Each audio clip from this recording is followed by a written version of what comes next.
Hello guys, and welcome back to Joe's Ventures, and today we're going to be doing a wonderful episode of Jurassic Evolution 2. We're going to be taking a look at the Early Cretaceous dinosaur pack. So we've got 4 wonderful new animals coming in this one.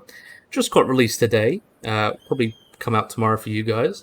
We got the Wuerhosaurus, Minmi, what do you call the pterosaur? Dsungaripterus or something. Dsungaripterus, that's what its name is, yep. I'm stuck with the pronunciation sometimes. And we got the Kronosaurus, so that's going to be really, really awesome. So we're going to be starting off today with our wonderful herbivores. We're going to have a look at Wuerhosaurus and we'll talk a little bit about him and see how that goes. I think that's going to be really, really awesome. So yeah, we're going to release him first.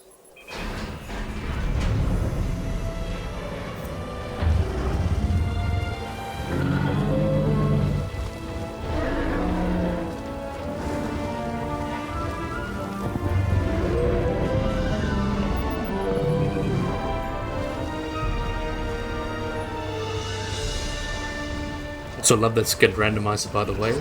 Don't spend too much time looking at those plates. When it comes to the Wuerhosaurus, it pays to keep an eye on this animal's thagomizer. You don't want to be on the receiving end of a swing of that tail. Most certainly don't. So got this wonderful guy here. Seem like they're doing their own thing. You guys going to do a social animation? Look at these wonderful boys. So this is Wuerhosaurus. So Wuerhosaurus is a stegosaurid dinosaur that is from, as you guessed the name of the pack, the Early Cretaceous period, from China and Mongolia, and is one of the last genera of stegosaurids known to have existed, with most other species such as Stegosaurus and Kentrosaurus and a lot of those other guys living in the Jurassic period. So this is kind of the last of its kind in a lot of ways. It's still a very, very cool animal. Have a look at this one. I quite like the color of this one. Nice browns, fits really, really well. So this species is Wuerhosaurus homhei, which was a type species, was described in 1973 from the Telugu group of Western China, and the name Wuerhosaurus comes from the city it was founded in, Wuerhua, or Wuerhau. I'm not sure the pronunciation of that. But it's known from all sorts of different, it's known from caudal vertebrae, humerus, things like that. It's not known from some good remains, especially for a dinosaur. But there have been some other specimens that have been found. There was a smaller specimen, or a smaller stegosaur, that was named as a different species, but then was lumped. And basically there's kind of 2 species, Wormeri, and there's also Ordinensis, but they could potentially be the same species and really give this a better look at Wuerhosaurus. So you can see these guys are quite big. I think they're going to do a social interaction. Let's watch them do their thing. Look at these little cuties. Wonderful. Ooh, they're going to hang out with each other. Oh, friendship. Wonderful animals. So these guys were pretty bored. The estimates for their size is about 7 meters long and about 4 tons, or 8,800 pounds, and 23 feet. So they are quite big for stegosaur, like a larger size stegosaur. Really the only bigger ones are like Stegosaurus, which is the largest of the species. Oh, look how cute you are. Having fun, hiding near a bush. Let's see what other ones we can spot. Alright, having fun. Look at you. You seem like a fun one. I love the color on this one. I love the color randomizer, that's so cool.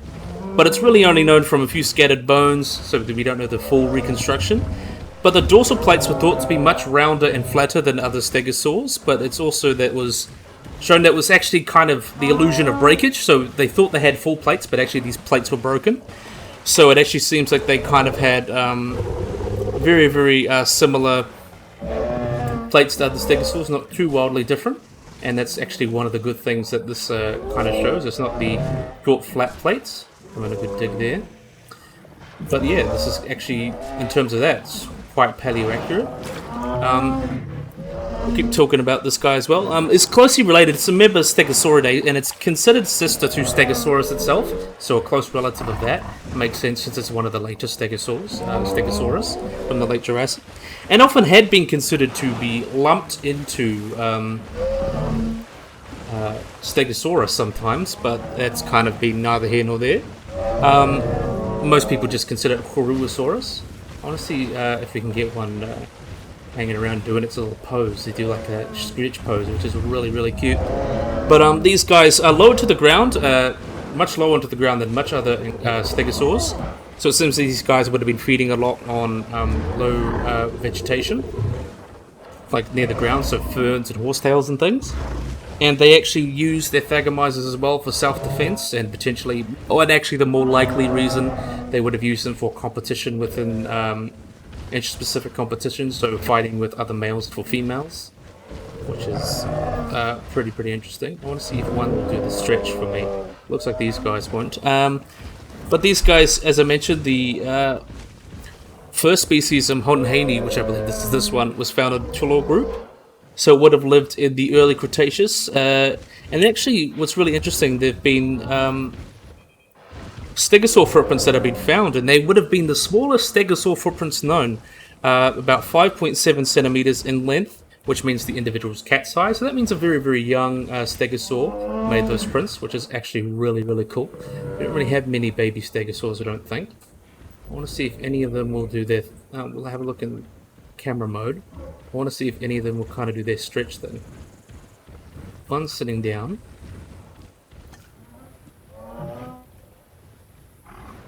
Well, watch this guy, he's doing it, look. Wonderful. Look at this wonderful stretch. Beautiful. He's doing it again. Look, he's stretching. Ooh, like a cat. Oh, I love that animation. That is so cute. Wonderful. So yeah, and he's doing it again. Look at that. Ooh. Such a poser. I love these animations. They really like add a lot to the animals. That make them feel like more like real animals. And now it's having a rest. So yeah, wonderful Wuerhosaurus. I think a really nice addition. And now we're going to be moving on to the other herbivore. Really cool little guy. So we're going to be moving over to Minmi, or how they pronounce it weirdly, Minmei. It's pronounced Minmi usually. But I'm not going to judge him too much for that. So let's have a look at this wonderful little guy.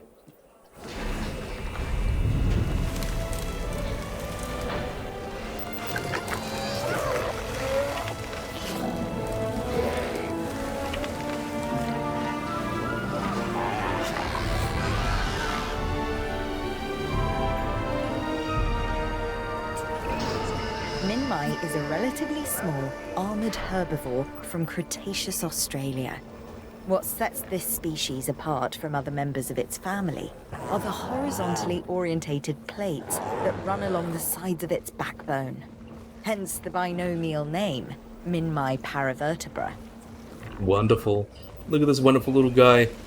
Terms of accuracy, it's kind of the same issues that you have with all the Jurassic Park dinosaurs, though this has some really weird turtle-like, this reminds me of like a green sea turtle or a loggerhead, where they have these big turtle-like scales on the front, which most likely was not the case, though they would potentially have been some quite large scales. Oh, look at this cute little animation. Aww. Selects to nip the tail and does her own thing. How cute is that? Adorable. Wonderful little fellas. So, Minmi is a genus of ankylosaur that lived during the early Cretaceous, as you could have guessed, from Australia between 133 and 120 million years ago. It was discovered in the 60s by Dr. Alan Bartholomew, I hope I pronounced that. That was a collaborator at the Queensland Museum, being their wonderful place, that found them. There's also been other... the specimen that is considered the holotype was found in the Bergy Formation. That was actually the first specimen of a thyreophoran, or an ankylosaur/stegosaur, in the southern hemisphere. And then in 1989 there was a much more complete specimen found, but there was initially, now as of 2015, its own genus, Kumbarasaurus, which is very similar to Minmi, and is also very cute. Really wonderful specimen. So technically this is kind of potentially not a new species. It could potentially just be Kumbarosaurus is kind of considered an Ovidubian by some. But still really, really awesome. But there have been other specimens found that can be referable to Minmi. Still really, really cool, like osteoderms, shin bones, things like that. And I think this guy really just looks so adorable. So, Minmi was a herbivorous quadruped, little early ankylosaur, really, really awesome. Its estimated length is about 3 meters and about 300 kilograms, or 660 pounds and 9.8 feet. And actually had quite long limbs for an ankylosaur, which suggests that it would have tried to cover under bushes and maybe been slightly better running than other ankylosaurs. Very, very interesting little guy. So these guys, as they mentioned, these guys had horizontal-oriented plates that ran along the sides of their vertebrae, which hence the name paravertebra. And they actually found that these were ossified tendons. Acknowledged that they were ossified tendons, but denied they were homologous or similar to the ossified tendons that you'd find in Ornithischia or other like hadrosaurs and things like that. But this could actually be a pathology, so that's very, very interesting, or an injury, so it's really cool. So it is a member of Ankylosauria, and was thought to be a member of Noasauridae, but it seems these guys were a very, very basal ankylosaur, very, very early. And now look at his cute little run, isn't that adorable? But they seem to have been closely related, as I mentioned, Kumbarosaurus, and would have been really, really basal, and potentially in their own like little group of ankylosaurs. Of the early group, really, really interesting. I love this little guy so much. I actually think the grey color looks really nice on him. And there was actually a specific paper from the year 2000 that tried to find kind of what it was eating and compared it to Kumbarosaurus.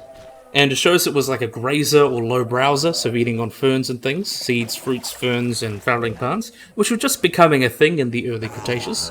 And also means like it had quite a similar diet to its relative Kumbarosaurus, but one of the most differences is that Kumbarosaurus liked much more fibrous plants, while this guy probably liked slightly softer things. So yeah, aren't you wonderful, wonderful little guys? Let's see if we can find... Where is the other one? Where are you hanging out? He's so cute. I want to see them rest.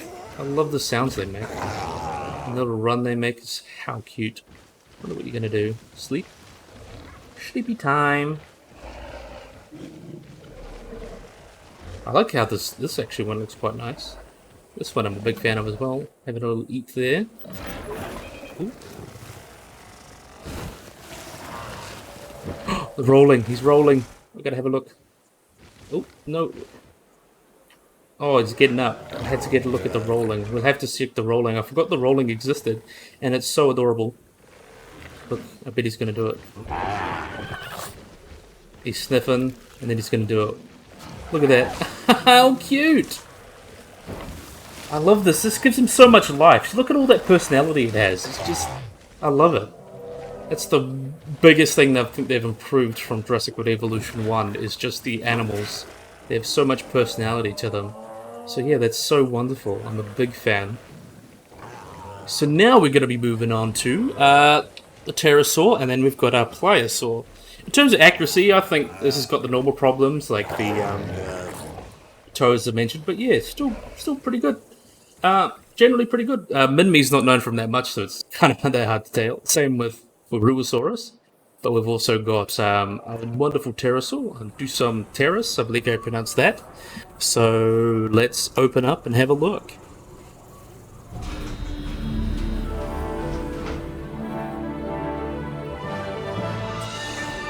I'm not sure about you, but I've not seen anything like this before. Check it out, the Songha Ripterus. This pterosaur would use its curved jaws like a crowbar, levering shellfish out of the mud before cracking them open with their blunt teeth. That's pretty resourceful, huh? And also really, really cool. And I love how they sit on rocks now. Hope you're having a good time. We're going to have a look at one sitting over here. See what you're doing. You're probably going to go for some food.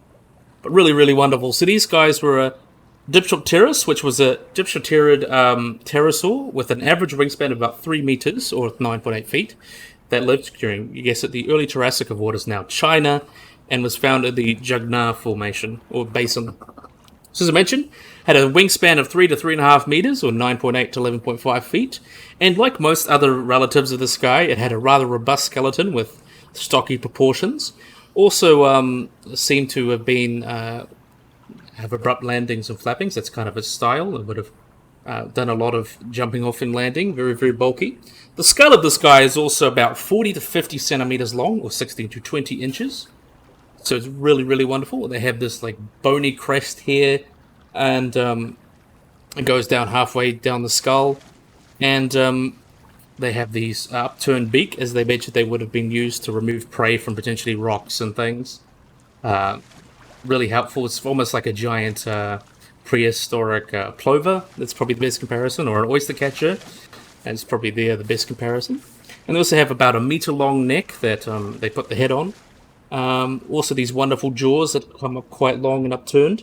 So they would have been hanging around in muddy environments, probing and looking for shellfish and things they can eat. That's the term, is that they're durophagus, so they specialize on eating hard-shelled things, like for example, like shellfish. And really, really awesome. So this guy was found in 1964, and the type species is Dsungaripterus welli, which was named in honor of paleontologist C.M. Welly from the Institute of Science in Xinjiang, how do you pronounce that? And the holotype is a partial skull and all that, but they have found some other relatives of this guy, so we have a pretty good idea of what it looked like. It spawned its own group, the Dsungaripterus, so it's related to animals like that. In 2019, they kind of did a big phylogeny. It is found as a group of Tapejaridae, so it is related to Tapejara to some extent. An earlier relative of that, and earlier relative to things like Astarids and Tapejarines and Thalassodromidae, so that's a really, really early relative of a lot of those later pterosaurs that we know and love, like Quetzalcoatlus and Tapejara and Thalassodominus, I believe you pronounce that. But yeah, really, really interesting animal. I think it did a really good job in reconstructing it here. The obvious thing is the pycnofibers. We know that all pterosaurs had pycnofibers, which is obviously something that's missing in this pterosaur here. But in terms of the general anatomy, it's pretty spot on. Got that bulky neck right. The head looks perfectly fine, though you probably could make a lot more keratin around here to make it like a more obvious beak. Still nice regardless. Big fan. It looks like the animal, so you can't complain. More rounded ring tips as well. That could probably help. It's really, really awesome. Preening. I love that preening animation. And it's cool that they like to hang on the rocks now. So really, really awesome. I'm a big fan. And last, but most certainly not least, we have got our aquatic animal here. We have got Kronosaurus. So that's a really wonderful animal.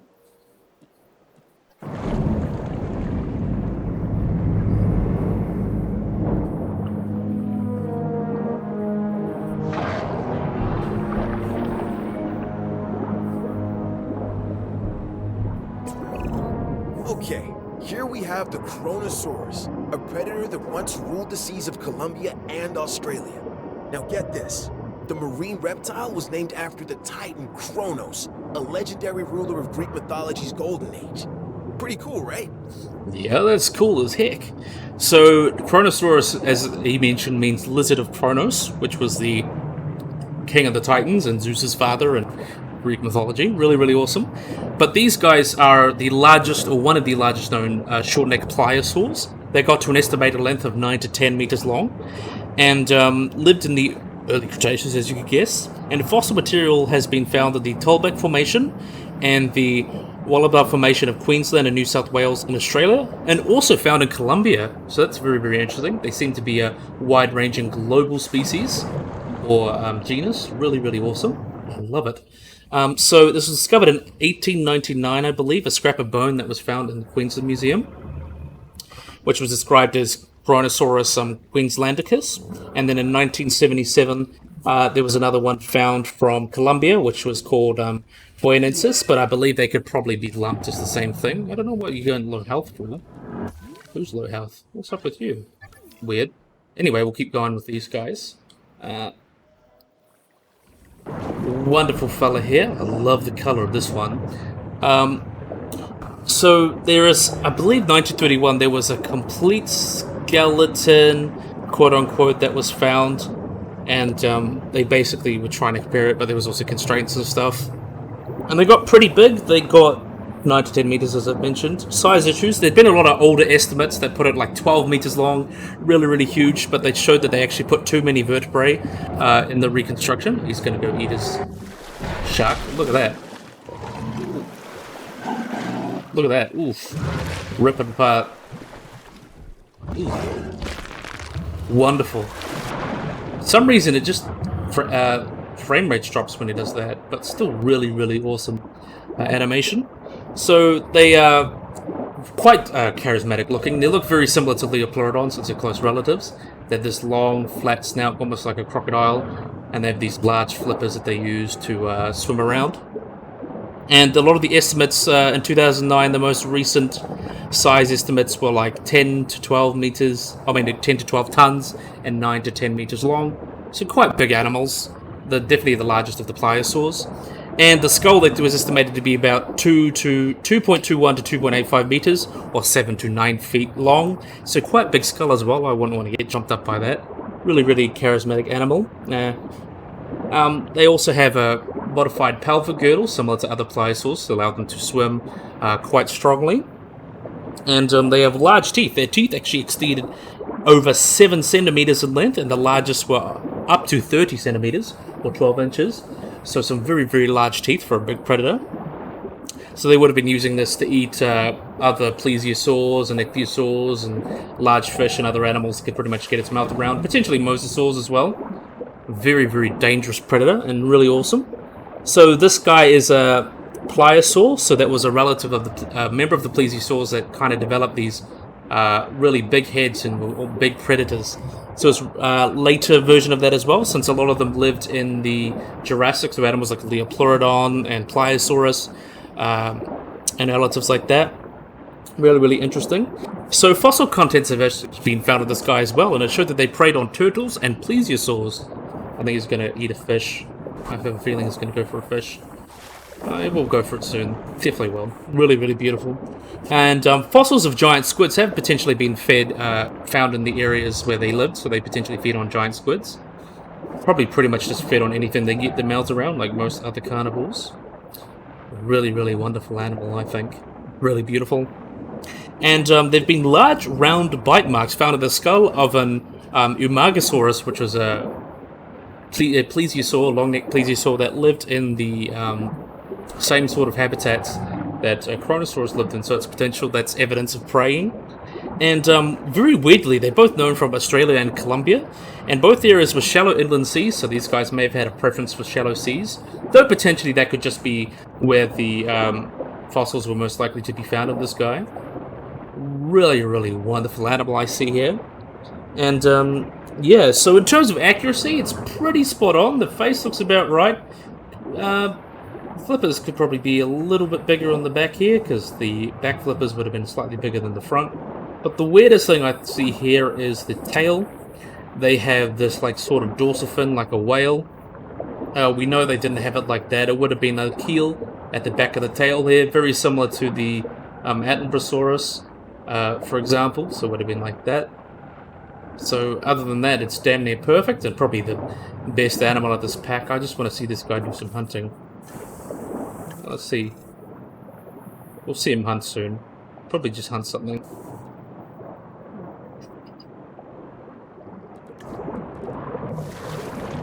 He's going to go for it, I think. Oh, no. Let's see if we can get him to eat a fish. Oh, you got it. Easy. Wonderful.